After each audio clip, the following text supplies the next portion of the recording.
Film निर्देशक संदाता औद्योगिक प्रशिक्षण संस्था अकोला। आज आपण गॅस वेल्डिंग फ्लेम बाबत माहिती घेणार आहोत। Types of gas welding flame. यामध्ये आपण दोन प्रकारचे गॅस वापरतो फ्लेम तयार करण्याकरता।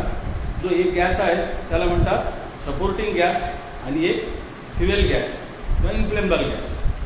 म्हणजे एक ज्वलनास मदत करणारा गॅस आणि दुसरा ज्वलनास स्वतः जळणारा गॅस। दोन प्रकारचे गॅस वापरतो होतं, ज्वलनास मदत करणारा आणि स्वतः जळणारा। असे दोन प्रकारचे आपण गॅस वापरतो आणि गॅस वेल्डिंग करत असताना वेगवेगळ्या प्रकारच्या आपण फ्लेम तयार करू शकतो। त्यामध्ये तीन प्रकारचे फ्लेम आहेत। Types of welding gas welding flame. त्याच्यामध्ये न्यूट्रल फ्लेम आहे, त्यानंतर कार्बोनायझिंग फ्लेम आहे आणि ऑक्सिडायझिंग फ्लेम आहे। तर यामध्ये या तीन प्रकारच्या फ्लेम गॅस वेल्डिंग मध्ये तयार होतात। त्यामध्ये आपण सर्वप्रथम न्यूट्रल फ्लेम विषयी आपण माहिती पाहू। न्यूट्रल फ्लेम विषयी यामध्ये ही जी न्यूट्रल फ्लेम आहे यामध्ये गॅसचं जे प्रमाण आहे ते ऑक्सिजन आणि ॲसिटिलीन या दोन गॅसपासून ही फ्लेम तयार होते। तर ऑक्सिजन आणि ॲसिटिलीन यांचं समप्रमाण एकास एक।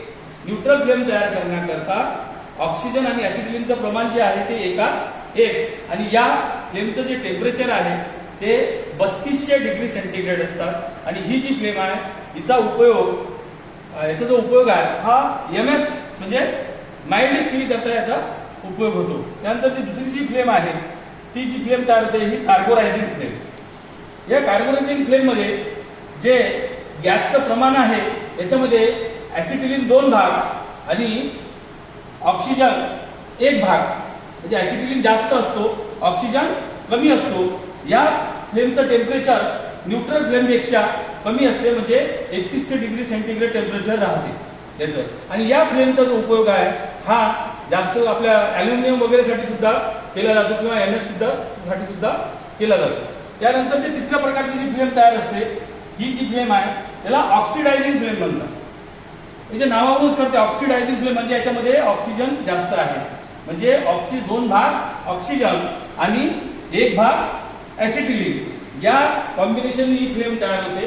व या फ्लेमचे जे टेम्परेचर आहे ते असते 3300 डिग्री सेंटीग्रेड।